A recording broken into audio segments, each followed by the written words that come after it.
Because you've met for the first time at this Komm. It feels like I've known Vincent for years, because I remember getting a DM from you in Twitter. So we were recording this game in secret for a very long time, and I got this mysterious DM from a voice actor saying, "Hi, I've been hearing your voice." Yeah, I have a bit of a crush. Sorry, he's amazing. I've seen his face for over a year, and I've seen him perform, and it was just it's such a familiar feeling just seeing you now. It's like, yeah, I know you are. It's class. Oh my god, come on, that I'm stealing. And but now when I look back at it, I'm like, our Laguna man. That's the character that I absolutely love and resonate with. Laguna is so tragic, so goofy, so hopeful. I played, or basically I sat beside my friends when they played Final Fantasy VII and Final Fantasy VIII. The first game I got to play all by myself was Final Fantasy IX. Yeah, it's Final Fantasy IX love! 9! Yeah! And the character I resonated most with was Vivi at the time. Oh. Because he was almost the same age as me back then. And all his struggles that he had, like he did not belong, that he could not really figure out the world around him, and that he could not even prove that he really existed. That is just something, his dynamics with Zidane, for example, that Zidane's always kind of there, like teaching him, you know, about being cool with stuff and all the regular world things that I could not understand. It was just like me and my best friend, and I was basically playing a super fantastic adventure with me as a little black mage and my best friend at that time, who was like a lot older than me, an absolute gem of a man. And it resonated with me so much that when I finished Final Fantasy IX, I had learned so much more about myself through that character. And it's something I will always try to give back whenever I can. Like this feeling that I got from playing this game changed my life. Do you not think, I remember this a lot, is there's a mourning period after you finish a Final Fantasy game. So you play it. For me, these were always going to be like 100-hour plus games. Final Fantasy 8 took me like 108 hours, 7 took me maybe like 90 hours or something because I was not good at that game. But these games, especially as a kid, because you're so young, relatively, that's a huge amount of your time. And every time I finished one, I had this period of like, oh my god, I won't get to see my friends anymore. I won't get to see these characters that I built. And my parents fostered this love of games that I had, specifically because of this franchise. And I remember those moments when I would finish a game and I would feel really sad for days. But then knowing that I would immediately go and play Final Fantasy VI straight away because I hadn't played it before, so I could just play it. And knowing, that was at the time when PlayStation were releasing all of the old NES stuff onto PlayStation. So, the Anthology. Yeah, the Anthology one, right? And so I got to go back and play these games and have these experiences because I felt like I lost my friends, but there was an entire franchise of games with equally amazing adventures. And yeah, I love Final Fantasy, guys. It's cool, you should play it. Yes! It's really cool. Around with really thick Play-Doh hair over his face, and Torgal would look like he's been killed and stuffed, and he's been dragging through. I remember that really cute moment in the demo where Jill's like, good luck, like that, and waves the thing. I saw probably the most horrifying early concept footage of it, which was Jill, fully formed. Torgal, the dog, on its paws, like this, head back, its head goes forward and goes, and then it goes, oh, Jesus Christ! So I've seen it like various stages of completion. To see it looking so good is pretty awesome, because I've seen some terrifying footage. How many nightmares do you have in the last few years? I still have nightmares. You know, you said, how did you find the game? And I said, I found it really difficult listening to myself for portions of it. Because it's difficult, because you're thinking, if I'm there, then who's playing? But I think what I am so proud of is that, you're right, you play as Clive the whole time. Everything is individually voiced. So, you know, like every all right or every like that's not just like from a bucket of uhs. Every single grunt is individual. They didn't just kind of go take it from box A. They would sometimes like call me in for an hour just to be like, and that's what you do because they needed it, or they needed like a light fall or something. But one thing that that makes me really happy is there are moments where I forget that it's me, and that I'm really, really proud that I forget that it's me, and I go, actually, that's quite good. I managed to trick myself. So those are the bits that I really, really, really love and appreciate. And often they're the really small stuff that I wasn't expecting. There was a scene that I didn't think I was very good in when I recorded it, which was the L3 and R3 to accept the truth, which is the scene where Clive faces his younger self. And I genuinely thought I was terrible in that scene. I was so nervous. When I was doing it was my younger self and older self opposite each other. I was like, what if they don't believe you? It's going to expose how bad you are as an actor. And then when I watched it back in the game, none of that was there. I was like, then actually that wasn't that bad, because in my head, I built it up as this scene that I wasn't very good in. And then I watched it, I went, yeah, I'm going to press L3 and R3 to accept the truth, let's go. So yeah, it's difficult. It's hilarious because I was like at that exact same scene, because those were the scenes where I barely had any footage to work with. I was like, damn, I don't know if I got this right. This doesn't feel right. This is probably going to be ass. But then that scene happened. I was like, oh man, I can actually kind of be proud of that. That was good. Yeah, I think it is my favourite part of the game, because what I felt was the challenge. I saw the challenge, and it wasn't one of those easy scenes that just happened. It was really difficult to do, because you need to pitch your younger self and older self and make them sound like exactly the same person, but they're also talking to themselves, and you have to differentiate between that age. It's a real mind fuck, guys. Talk to Andy Serkis about it. I do. Thank you very much. To directly answer your question, I basically for 40% of the game, I actually forgot that it was me. I just enjoyed it for what it was. The other 60% of the time, I was like, oh my god, that line was so ass. Holy shit, you can do that better. Oh my god, what the fuck was that choice? But yeah. Sorry, I know we're going about this one question for loads of questions, but I watched Brianna White stream Final Fantasy VII Remake years ago, and I remember when she streamed it, when her character was first introduced on stream, she's an amazing Aerith, just the voice actor for Aerith, and she streamed the game, and it was when Cloud first met Aerith at 7 Remake, and she said on stream, oh, you can hear that I got a cold that day. And it's so specific, and I can't hear it, no one can hear it, but she can. I think when you're a voice actor, you're looking for all the reasons for people to find you out. And then you kind of have to forget that, no, it's fine. And she is astonishing in that game. She is, Aerith. It's amazing. But that moment that's kind of stuck with me. And like, I feel that going, oh yeah, you had a cold that day. No one else can hear it, but she can. It's amazing. Thank you very much. You're very welcome. So if you think, do you want to go first?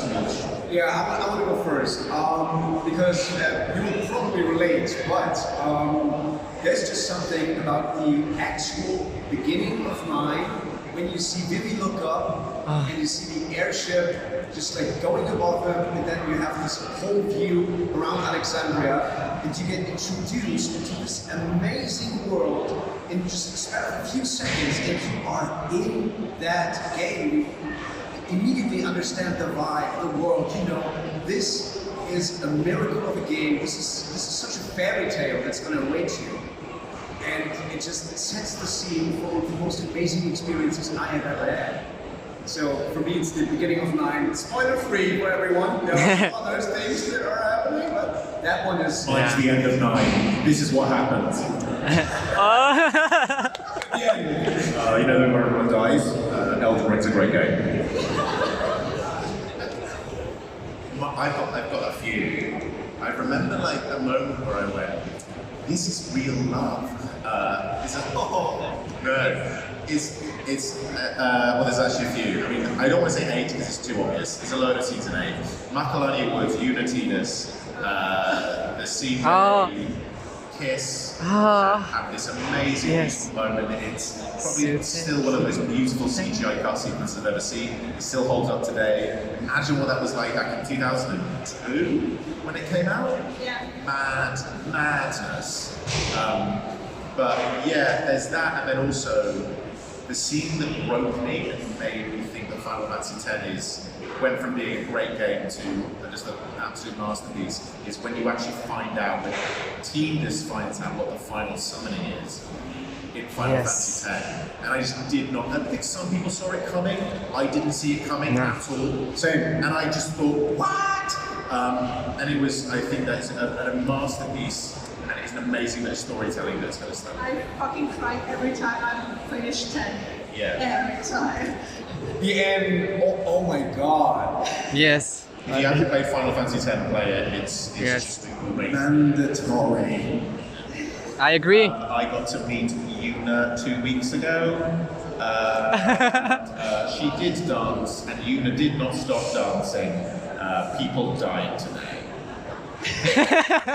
People die, and Yuna dances. Well, Yuna stopped dancing. Did you die too? Is this zombie band that we're dealing with now? Pardon? Did you die too then? Is this zombie band that Yeah. Henny Barres killed me in cold blood and stood over my corpse and went, I'm fucking Clive now. So that's what happened afterwards. Then. Yeah. The thing is, Jonathan Joestar was to some degree very much a base of who Clive became.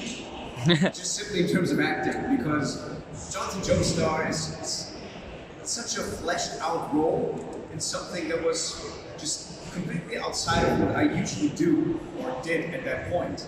So it made me really, it kind of prepared me for what Clive would then become. It was like this big mountain of a character with so much history that after I finished it, I was like, man, I kind of feel like a hero now.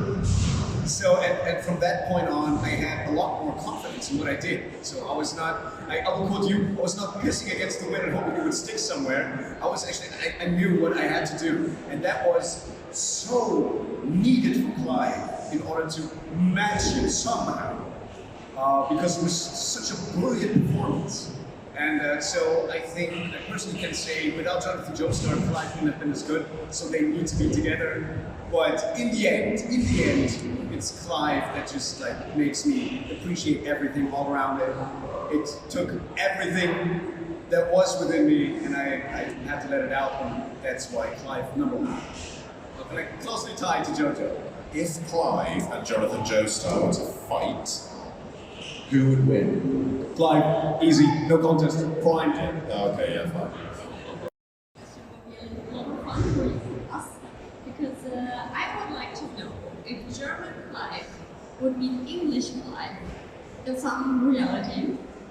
What word or sentence would German Clive teach English Clive in German? Yes. Do it for me. Teach us German. Great question. That's a great question. Give me a second, I need to think. Los, Torge, fass. Ich will kein Essen mehr ausliefern. Oh, that is words, a lot of words.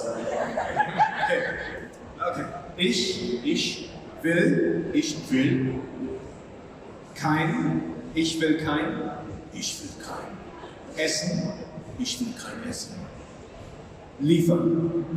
Ich will kein Essen liefern. Yeah.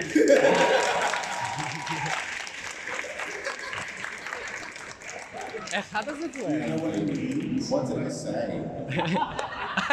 What did I say? You rather really want none. No, it's You said, I don't want to deliver food anymore. Is that what I said? Yeah. Nice.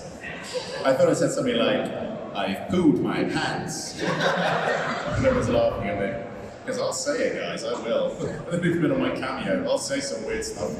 It's a line in the DLC. Yeah.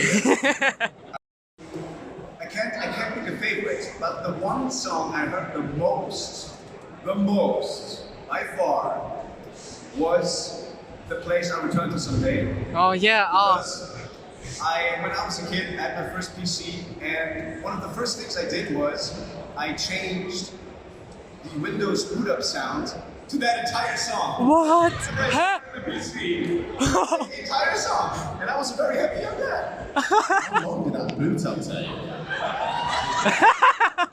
How long did this song? It's after the boot up. Okay, great. Yeah. Nice. I don't have. First of all, excellent question. Thank you for coming and asking that question. There are so many pieces of music that have resonated with me.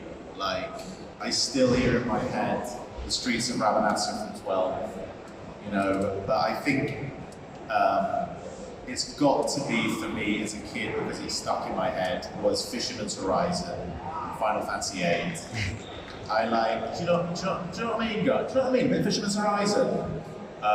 It is so beautiful, and I feel like what it represents in that part of the game, of like, you've been through so much and you find this moment of rest, I think is amazing. What's your favourite song? You asked the question, I'm throwing it back at you. Oh, don't be a coward now. Don't say Tizanic, it's amazing. Tizanic is amazing, by the way. I actually don't have really a favorite either, since I know every single soundtrack is so amazing. It's really beautiful actually. But if I have to decide, it's probably Air's theme from Madness. Oh, yes, great choice. They're also, like, I was at this thing in Birmingham in the UK, it was called Final Symphony, where they play.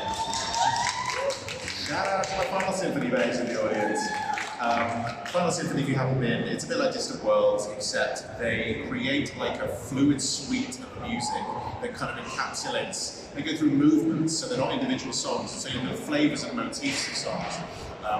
And it was they had something where you were playing stuff from Final Fantasy VI and Final Fantasy VII, and like hearing Terra's theme through 6 as like a little motif that you just hear over the top, or Aerith's theme. You know when you go, those songs are so identifiable, so beautiful, because they just sing above everything else. It was an absolute thrill. So good shout that answer. minutes. Speed question. It's fast. After finishing the game, I shed some tears. And how was that for you when it was finishing recording? What was the last page that you did after those 650 pages? What was the last word? Oh, what was the last one I did? Yeah, I know it. Pardon? I remember it. Like the last words we say. Yeah, I know the last words. Am I allowed to say them? No. No, I won't say that. No, but I say that like I've loved watching people finish the game. I go onto Twitch every now and again when someone's going to finish the game, and I watch them react, and it's been an absolute thrill to do because we wanted to achieve something with it, and it's great to watch streamers and people who have no understanding of the game react to it. So I love doing that. That's a fun thing for me to go into the stream and be like, are you sad? Are you crying? I don't do that. But yeah, yeah, I will do. Yeah. I just go on streams and say, haha, you're crying. No. It's the thing is for me myself after I played it gripped me emotionally, but I've been through that already, so it's like a second breakup. It still fucks you up, but not as hard. But as Ben said, watching streamers like play it for the first time and react this happily, it's kind of an amazing feeling because like, it makes you cry. But at the same time, it's very humbling because you get to touch people that way, which is just so amazing. Having that effect on someone, being able to portray a story like that as effectively It's just like, you know, you did your job right, kind of, in the least romantic way to say it. Thank you. Thank you very much. Next question, please. English, me German? Yeah. Okay. Wow. After this.